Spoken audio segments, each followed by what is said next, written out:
Hey, welcome to the Relentless Positivity Podcast. I'm your host, Joe Martin. Got a very interesting guest here. My friend Karen is with us today. So she is a native of Minnesota. She's been trying to become a Southerner as she goes. She moved down south to Albany, Georgia in 1995. So she's working on it. She eventually got to Huntsville here in Huntsville in 1996, was doing a TV reporting job, Way TV over there. From there, she went into the nonprofit space, kind of found a niche there. She worked at the YMCA and director of marketing, and then she took on some fundraising duties. 20 years later, she's still in the nonprofit, so she's dominating the nonprofit. So on the on the personal side, her and her husband David have two amazing girls, Serena, who is 17, Sophia is 15. She likes to write. She likes to walk. She's an excellent walker. I see her walk a lot. She passion is of recovery. We'll get into that later. And then also the outdoors. And current day, she's the director of development for Wellstone Inc., North Alabama's largest and most comprehensive mental health care provider. And we're going to get into that for sure. So Karen, thank you so much for being here. Oh, thank you so much for having me. Uh, Nothing like relentless positivity on a beautiful fall day. Absolutely. And if you're watching the video right now, we've got the same headset on. So you know this We is about to be a do. fire podcast right here. I wonder if there's going to be a who wore it better. Oh man, you already won. Don't worry about that. Maybe. Yeah, you already won. All right, so Maybe let's get that's it. an event magazine or something. I don't know. Yeah, I can see it happen, man. We're both looking pretty sharp over here. We are dang sharp for All right, sure. so you grew up in Minnesota. What part of Minnesota are you from? So I was from South Minneapolis, grew up in South Minneapolis. A really very much a working class neighborhood, very diverse neighborhood. I loved my neighborhood. I was very close to Minnehaha Creek. You've heard of the 10,000 lakes. So Yeah, Minnehaha Creek connects miles and miles and miles of trails and lakes all together. And I spent so many days walking to and around the lakes in my community. cool. What, And what kind of kid? Minneapolis is just a great city, except for the whole winter thing. That Yeah, that's really, yeah, that's pretty rough. So, what kind of kid were you growing up? What were you into? oh, gal, I tried everything, but I was just writing. I'm taking a memoir writing class. It's an online class, but the first assignment was to talk about a big shift in life when you did something that was going to change your life. And I talked about the moment when we had the big old U-Haul packed. David and I were engaged, and it was sitting there on Columbus Avenue outside our little blue house, um, and all of a sudden the memories came flooding back, and I spent a lot of times with the girl next door, doing cartwheels and front handsprings and doing all the things on the front lawn. During the winter, I was not a fan of winter, but I played in the snow. I loved being outside. I also loved watching TV. We had three channels back then, and Oh yeah. PBS, which back then didn't really count as a channel because it was like Nova or something on it. And there were times when my mom would be like, "You've watched too much TV," and she'd send us outside. But yeah, so I was a happy kid most of the time. Um, I was adventurous. And I loved animals. I took my dogs on walks. I just loved being around the animals.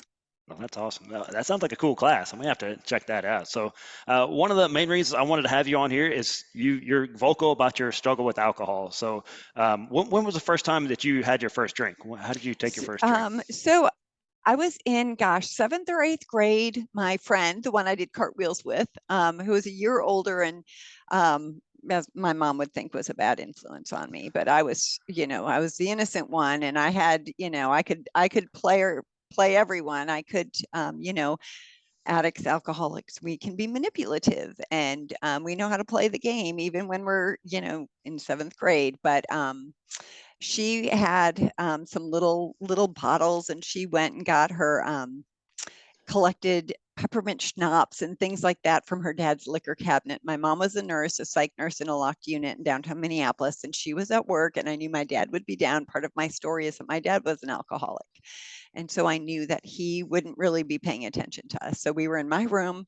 We drank the peppermint schnapps. I remember it feeling funny and feeling different, and I kind of liked it. Um, I liked there was a sense of freedom, which is ironic because when you're addicted, your freedoms are gone. Right. Um, but then we went outside. It was winter. We egged a couple cars, which is awful. We egged a bar. It was just silly, silly things. So that was the first time. And then the next time I drank, it was on a date for homecoming, and I was in 10th grade, so I was 15 years old, and we went to a fancy French restaurant. We were both 15. He picked me up in the family van. Even in Minnesota, you don't get a license till you're 16, but he was driving. Um, and I was very uncomfortable. I was not good at one-on-ones. I like to keep everyone at bay. I was a great conversationalist as long as we kept it up here. I didn't Right. want to go below the surface. I just, it was all very superficial. But then he was clearly there was an interest there that I didn't share, and that made me uncomfortable. And so he had brought in a bottle of wine, and every time he said something like, "Oh, maybe we can come here for prom," it was October, and I'm thinking, "Prom? What?" And I'm taking a swig. Um, he ordered another bottle of wine, and they brought it, which kind of blows my mind because Yeah. obviously we're not of age. We're dressed for a high school dance. And the really awful thing is, by the end of the meal, I had some strawberries and whipped cream, which would have normally been wonderful. And I drank so much that I threw up at the table in this fancy Oh, French restaurant wow. in my strawberries and cream. Hmm. And the server came over and said, "Miss, would you like a restroom?" And I'm like, "No, no, I'm good," because we always have to just, everything's great. Everything's always great. And then I said, "Sir, where was that restroom again?" So that would be the night that I had my first blackout. Oh, wow. Um, and I don't, my mom's gone now, but I can't ask her, but I don't think she realized when I came home that night that I was hammered. I don't know if maybe she was tired or sleepy or she just didn't want to see it. Right. Yeah. So was that it for a while? Did you say I'm gonna quit drinking? I mean, this is not for me. What was the thought after that night? I think the thought was I had very overprotective parents, particularly my mother. They always knew where I was, what I was doing. Um, my dad was an alcoholic. There was a lot of control there. So there just was an opportunity. But I always had that thing when I go off to college, it's going to be great because I'm going to be able to party. That became my main vision for college was to party, which to me really just meant to drink. Yeah. I, You call it partying and it sounds better. yeah. Well, I knew a lot of kids in college that were very straight laced. Parents were very strict, and when they got to college, all bets were off. It was exactly that. All bets were off. I was out from under the thumb. I was out from under the helicopter. Sometimes I think my mom was they saw her and was like helicopter mom. And that's where the term came from. Yeah. Always hovering, always hovering. And I tend to do that with my children sometimes. And I just try and pull myself back. But yeah, but right when I started college, it was, you know, off to the races. Right. I drank hard. I blacked out. I behaved poorly. I did things, said things that my sober self never would have even Right. considered saying or doing. And then it's this awful cycle, and here I was, a freshman in college, feeling shame, just these huge enormous layers of shame. um and and then I would say, "I'm not going to drink again," because I would Yeah. sit there. My sweet roommate Michelle, she would study. She was putting herself through school, so she was working, and she was going to be a nurse, and um she was pretty emotionally healthy compared to me. And so she'd sit there, and I'd be, the next morning I'd be just sick as a dog, and I'm never going to do this again. The next day, sometimes the next night, it'd be like, "Oh, you're going out? Oh," and it just continued. I did call an 800 number sophomore year, um, to find out. I was like, well, maybe I'm a problem drinker. So early I knew, growing up with an alcoholic father who amazing father, amazing man, amazing human being, but he never found relief from his disease. Um, and I called the 800 number and I asked, I wanted someone to fix me. And they told me I had to go to meetings. And here I was in rural Minnesota, and there was no campus recovery program as many colleges and universities have now. Um, and I was like, I don't want to go to meetings. And I probably got a little agitated. I was under the influence at the time. And so that was it. It would be years before I sought help again. Yeah. So what kind of student were you? Did it affect your grades at all? Could people tell from the outside? So I also had, and this was from, a lot of people thought I was just, a big partier because that's Yeah. what a lot of kids do in college. But I think as far as being a student, I would have done a lot better. I think what really hurt me more than anything was my ADHD with Right. non-hyperactivity and anxiety. So those were diagnoses I found later in life, but I always knew something was wrong with me. I would be in geometry class in high school and I'd drift out the window, think about this, that, or the other, come to. And it was really like I had been on another planet and I was coming to, and I'd get the assignment and I'd have no idea what to do because I missed the entire lesson. Um, and so I was an English major, so those subjects were easier for me to follow because if you have an interest in something, you can better follow along Right. than, and back then it was like my mom would say, "Oh, you don't need to know science and math." I mean, can you imagine someone saying that in Huntsville, Alabama right now to a young girl? I mean, they would Yeah. just because now we're STEM, STEAM, um, girls, we can do it. But that was not my strength. And my mom just kind of brushed it off. Um, so I did okay, but I did wind up going maybe 10 years ago back to my school, the College of St. Benedict / St. John's University in central Minnesota, and basically making an amends to my education. Cool. Oh, that's very nice. So when you got out of college, you got your degree. Where did you start working right out of college? Oh, I was a lost little puppy. I was a drifter. I always wanted to be in TV news. Hmm. That's what I wanted. But I didn't go to the right school for it. We didn't have a TV broadcasting or TV journalism program. I went to the school my sister went to because that was familiar. It felt safe. And I enjoyed the campus. I enjoyed the bar, Sal's. It was on Main Street. And let's see. Um, so I did what my sister did right out of college.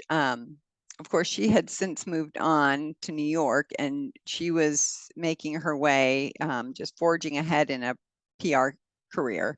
Um, Amazing, amazing. I admire my sister so much. And so I worked at Ann Taylor for a year, building my career wardrobe, very important. Um, and then I got a job. I mean, I just got jobs. I didn't get things that really resonated with me, that spoke to my heart, that gave me purpose. I worked for a long distance phone company, and um, then I just decided I needed to, if I were to chase my dream, I needed to take action. So there was a CBS O&O in downtown Minneapolis called WCCO, and I got a job there as a dispatcher. So I sat in a room that was, gosh, maybe 6 by 3, and it had all these scanners. And my first shift was midnight to 6, and they'd go around and around, and it would be a fire or shots fired, or an accident. And so my job was to pay attention to the police and the ambulance and the fire scanners and to dispatch a crew if something newsworthy happened. So it was a great learning time.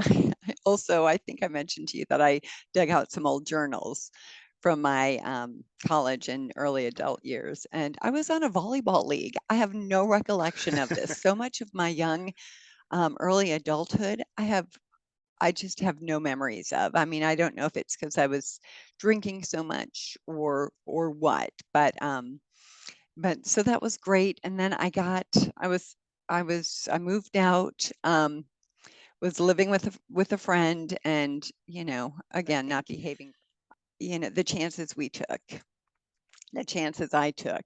Um, it's those things where it would break my heart if I ever knew my own child behaved in that way, or drank that much, and just was so lost, felt so lost that she didn't know what else to do. Right. So when did you first discover, besides in college, when was the next time you said with that, I think I've got a problem? So here's the thing with addiction and alcoholism. It's like you're always denying what it is because you can't imagine life any other way. Um, I would go through the things of, oh, I'm going to be healthy. I'm not going to drink for a couple of weeks, or whatever. And then my first on-air job was in real beautiful central Minnesota, um, touristy town called Alexandria, and I met my now husband there. And of course, how did you guys meet? Well, I was really drunk at a bar, and he was really cute.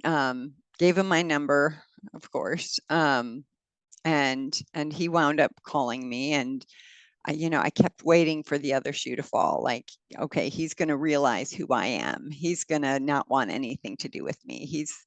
Um, and he stuck with me, and then I got a job.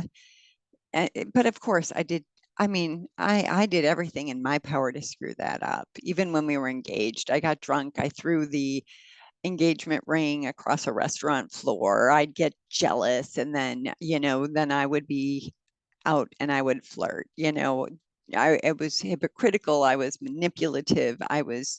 Um, I was just all the things my sober self would find absolutely cringeworthy. And it's really hard because you're like, okay, that's someone else, and here's me, but really there's only one of us, and Right. it's really hard to come to terms with we're one person. But when I'm in that addictive alcoholic behavior, I behave very differently. And your judgment really goes out the window. But we moved to Albany, Georgia, sight unseen. Here's another little thing: when you're drinking, or you're struggling with certain issues, sometimes you think, I'll just change my surroundings. We call it geographical changes. If I just move here, everything will be different. But the problem is, everywhere I go, there I am. And so we went to Albany, Georgia. It was this awful TV station. Um, there were no live capabilities, which was supposed to be, you start at a small TV station, you move up, you move up. And this was like a step down from the small TV station I was at in Minnesota. But we found our groove. We had a little we found our friends there. We found our bar there. And early on, he drank as much as I did. But then we would get to points where we got married, and then he would say, I just don't understand why you're having a beer on a Saturday. I didn't like football, but by golly, I would watch football because it was, you know, an opportunity to drink, Yeah, it's because it's that's kind accepted of, for sure. Yeah, yeah. that's kind of what our culture says. Hey, who cares that I don't know a dang thing about football? Okay. Yeah, I still don't know much about football, even living here. I do know Auburn and Alabama. I haven't picked a side. I hope they all do well. Yeah. But so there was one night we were back home, and I once again behaved poorly, and he was mad at me, and he had every reason to be. I gave him lots of reasons over the years, and I don't think he would have given me an ultimatum. if I didn't stop drinking, I think he just would have been gone. Right. So I'm very grateful that he's still with me. And I told him I'm going to go to treatment. It was in 2000, and so I did an assessment. And they said, yeah, well, you need to do the residential program. And I'm thinking, you want me to stay here overnight? And I mean, that never occurred to me. I didn't really know what treatment was. Um, and so I left and passed a cluster of people smoking on the way out, drove home. And keep in mind, my husband didn't really understand alcoholism. He didn't grow up with anyone close to him having an addiction to any drugs or alcohol, and my drug of choice was alcohol.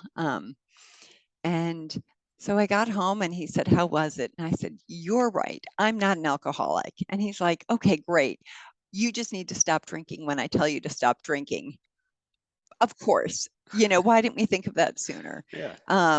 And you can only imagine how that went.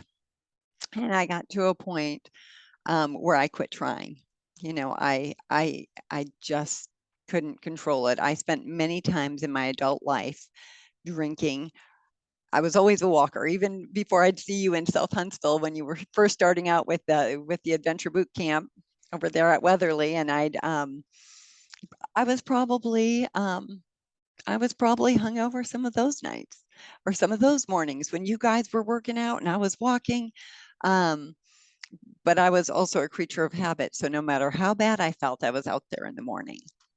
And I'd pray and I'd say, dear God, please help me not to drink tonight. Please help me not to drink. By 4 o'clock, I'd push that aside and I'd be like, okay, what grocery store will I stop at? What will I get? Because you have to go to different grocery stores because you don't want anyone to think that you have a problem because you're Right. in there buying wine every night. I mean, it's a lot of work. Um, and when I got to the point where you had asked in the email, what was your bottom? There was no big anything that would make for a great TV show or a great plot twist. I was just sitting in my house doing the same thing I did every night, which was drinking wine. And my husband came in and he was visibly irritated. And I said, what's wrong? I knew exactly what was wrong. And he said, I'm just so sick and tired of you getting drunk every night for no reason. And I said, I am too. And that was that moment of clarity that you hear people talking about.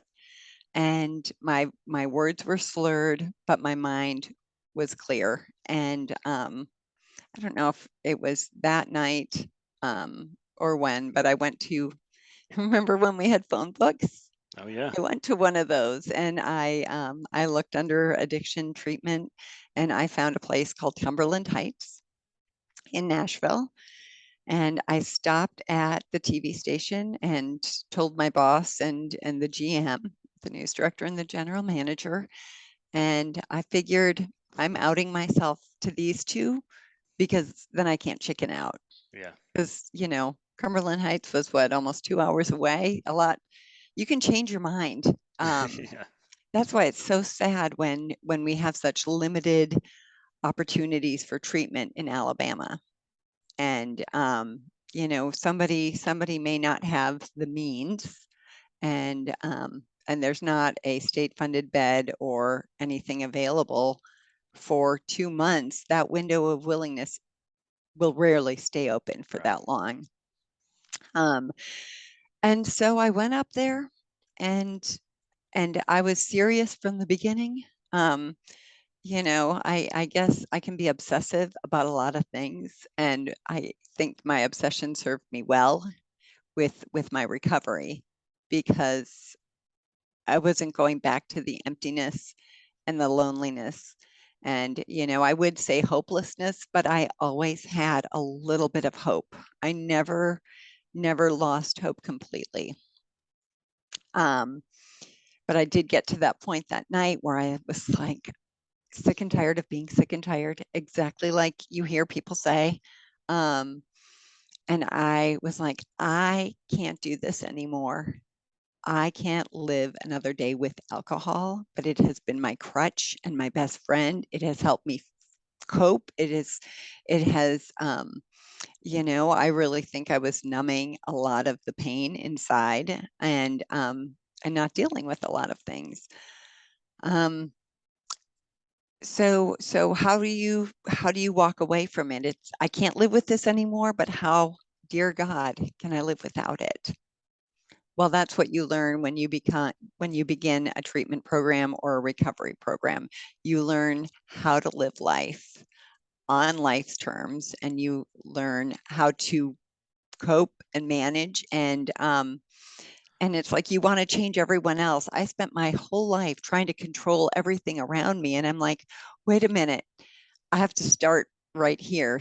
You know, um, I still mess up. I still I still have my times of behaving badly. I still make mistakes, but I don't have to drink over them. And Wow. so I don't get so far away that that I can't get back on my journey if I falter a little bit, as long as I don't pick up a drink. Wow. It's such an amazing story. I know it's probably not the easiest thing in the world to share all your mistakes and all your failures, all the things you went through, but there's so many people that go through the same thing and that they There keep it are, inside. and trust me, I didn't share all the mistakes because there are some doozies, but yeah, I do think I have been led to share. Um, I was at Hudson Alpha after I was at the Y. I was there for a very long time, loved it there, some great people, great purpose. But I really think God walked me this way and put me here in a place that helps people who do struggle with mental illness, people who struggle with substance use disorders, which is now what we clinically refer to as addiction. Um, and it took me being led in this direction that gave me, I guess, that allowed me to seize the opportunity to share my own story. And there was a time several years ago where I wrote a blog and I talked about my anxiety and my ADHD. And I started writing about my alcoholism. And I thought, oh, I can't do that. People can accept me for these things. Oh, but I can't share that. Right. And, looking back, I wish I had said something sooner, because there may have been people who that could have helped back then, but I can only hope that there are people who hearing this now can be helped now, realizing, hey, I'm not alone. And I learned that early on, that no matter what, you are never alone. If it's not another person, I have, I've gone into meetings and brought Jesus in with me and figuratively held his hand. So just so my mom used to love she was so excited when I told her I was in recovery and I had gone to treatment. Even though she had never said anything, she knew. You're right. So, Well, you're definitely helping somebody right now. So thank you for that. And I appreciate what you're well, doing. And I hope so. yeah, And and I listen, appreciate the platform. uh, And I appreciate your podcast and your book. And I think I told you this before we went on, but relentless positivity, isn't that just something we should all embrace every day? Yeah, yeah, I love that. I'm working on it. So it's something I'm working on too. But let's talk about modern day and tell us about Wellstone, where you are now. Which speaking of making a difference, you guys are changing the game with that. Oh my gosh. So I have known of Wellstone for a long time, just because that's where my heart's always been in this area. I mentioned my dad, and then of course there's me. And my mom was a psychiatric nurse, and she had her own things. She was on antidepressants for a long, long time. So when I heard that they were building a crisis center, in this day and age, think of all the situations we've heard of either on national news or in our own neighborhoods and communities. And I'm like, it is about time. And I talked to Jeremy Blair, who's the CEO, and really at our ribbon cutting for the new crisis care center, which is known as Wellstone Emergency Services, or WES, WES. The Department of Mental Health said Jeremy began the conversations about these crisis care centers before they even did. Wow. So he's got amazing vision. I called him, we chatted. I'm like, tell me about this. This is amazing. And so he told me that they were building, they got one of the first 3 bids. They're building one, they were starting one in Mobile, Montgomery, and then Huntsville. And Huntsville was the only one that was building it from scratch, from the ground up, because you know where we are. We're on just off the parkway between Martin and Airport Road. And this is a place where people can go. A lot of police and police drop-offs, hospital referrals. We have a temporary location that's been operating in a limited capacity since May of 2021. 10 beds that stay full because there is such a need. Right. People who might have a psychotic break, family doesn't know what to do. They're downtown, something's going on. They're making people nervous. They call the police, or maybe it's a public intoxication. Call the police. Whereas before, they take them to jail, arrest them, or take them to the emergency room. You know, both are fine places, but unless there is true criminal activity and behavior and intent, or a true physical emergency, that's not really where they belong. Right. You know, and the idea for the ER is let's get them fixed up and out, because you know we've got people waiting and we've got beds that we need to clear up. So they can come to Wellstone's Emergency Services West, and they can come in. About 33% of our clients at the temporary facility have been homeless, but we've also had engineers, blue collar, white collar, all the collars, because as we know, it doesn't discriminate, Right. mental illness or substance use disorders. And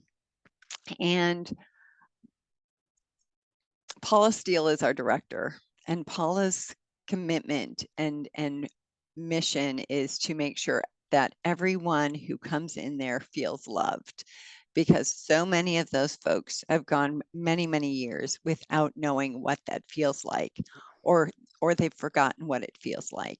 So the idea is to come in there, be welcomed in.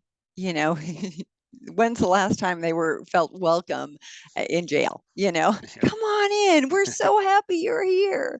Um, and they come in, they can get stabilized, they can stay in the observation unit for up to 24 hours, or for longer term, which is up to 2 weeks, and they can stay there, they can be stabilized, they can get a true diagnosis, they can be put on a treatment plan, they get social workers, so caseworkers, so they, once they're released and their treatment plan is created, they've got someone checking in on them and making sure that they can access the care required for those care plans and those recovery journeys.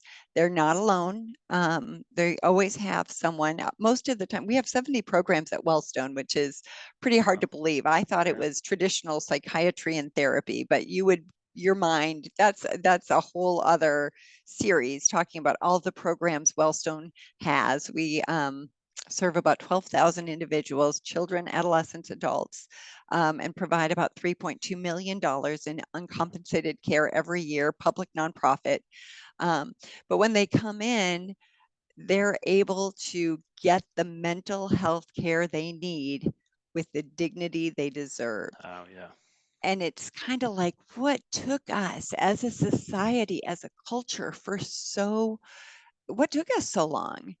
It's so important. It's you know, if people are ashamed that they have mental illness or an addiction, they're not going to get any better. Right. And so we have to have those honest and open conversations, and it is getting better, but we're not anywhere near where we need to be, where somebody feels comfortable saying, hey, I've there are people out there for sure. I have no doubt. I've talked to some of them who just can't imagine other people knowing what they're dealing with. Right. And I heard once somebody say, uh, mental illness and addiction don't belong in secrecy and silence. And I love that. And that was actually the last, really, that was what convinced me. That quote convinced me to share my story. And that Wow. was about a year ago. Wow. Oh man, you just keep sharing that story because I'm sure it's helping. So I know people are like, man, Wellstone's awesome. How can they support Wellstone? What can they do to help out? Oh gosh, they can call me. We are HIPAA compliant, so we are limited with what types of volunteerism we can have. But my job here is to raise some critical funding to help pay for that building. It was a $10 million project. We got $5 million from the state, Madison Well, City, Madison County, and the city of Huntsville, which was amazing. And we're still trying to close that gap. We've raised with some amazing volunteers about well, $550,000. Any amount, whether it's $10, or $100, or if somebody can do 100,000 over 5 years, it takes every gift. And even if you do a smaller gift, you're saying, I'm a part of this. I believe in this. I believe in the work that Wellstone's doing. And, I might have a friend, I might have a family member, I might not have anyone that I know of right. who is dealing with mental illness or addiction, but 1 in 4 of us has some type of mental illness that we experience. So look around you. You might not think you have any experience, um, but you probably do. And and um, and hopefully the people in your life, if there are people there in your life who need mental health care or addiction treatment, hopefully they can find it. But you can look on our website, wellstone.com. Every donation is tax deductible. We have something called the Be the Rock campaign, and that is a capital campaign, and it is we invite people to help us build a strong foundation of compassion, connection, and community for those in mental health and substance use crisis. Oh, And I love this community. We have an amazing, amazing community, and I'm so grateful that after all these years, I didn't stick to my plan of living here for 2 years and then getting out. We're still here. it's a pretty awesome place, that's for sure. So before we wrap this up, if there's probably someone listening right now, they're struggling, maybe they were in your position. What would you say to that person right now? Okay. Well, for one, we've started a couple of things. One, um, remember you're not alone. There is help available. The phone may seem like it weighs 500 pounds, but it doesn't. Um, and I will say that my worst day sober is better than my best day drinking. Um, and also, if someone is feeling hopeless, feeling like they can't go on, there's a new crisis and suicide hotline, 988. Wellstone actually fields those calls with crisis trained counselors for North Alabama. One phone call. If you are considering doing something drastic, if you have suicidal ideation, if there is anything going on with you where you are hurting so severely, call 988. Find someone to talk to. If you don't think you have anyone else to talk to or anywhere else to turn, dial those 3 numbers, 988, and don't forget them, because this is a local community health center, and we can connect you. If it's not to a program here, we can connect you to other resources within Madison County. There are some amazing service and nonprofit organizations in this town, and the best part of it is we can all work together. You'd be amazed how many people truly care if you will reach out. You got to start that process. So, Yeah, well, Karen, and I appreciate you, because clearly you care. You've been doing some great work within your career and outside of it. So thank you. No, absolutely. Well, thank you for sharing your story. Like I said, I know it's not easy, but I know it's helping somebody. So please keep sharing that. And if you guys are listening right now, please share this message and also share Wellstone, share what they do, share that 988, share these resource people. Let these get them out there. And it's just where it's this commonplace that we help each other, right? Don't keep it private. Don't keep it in shame spiral and all that good stuff that has been going on for years. We got to bring it out in the light. And you're doing that. So thank you for caring. Thank you. And if somebody does want to reach out to me personally, they can always email me. It's Karen.Petersen, all E's, Petersen, at wellstone.com. And I'd love to hear from you. Awesome. Well, thank you, Karen. And thank you guys for listening. Please share this and let's get the word out and let's keep spreading the positivity, spreading the message about, hey, let's get people sober and help them out with their mental health. Karen, you're awesome. Thank you for being here. You are too. Thank you.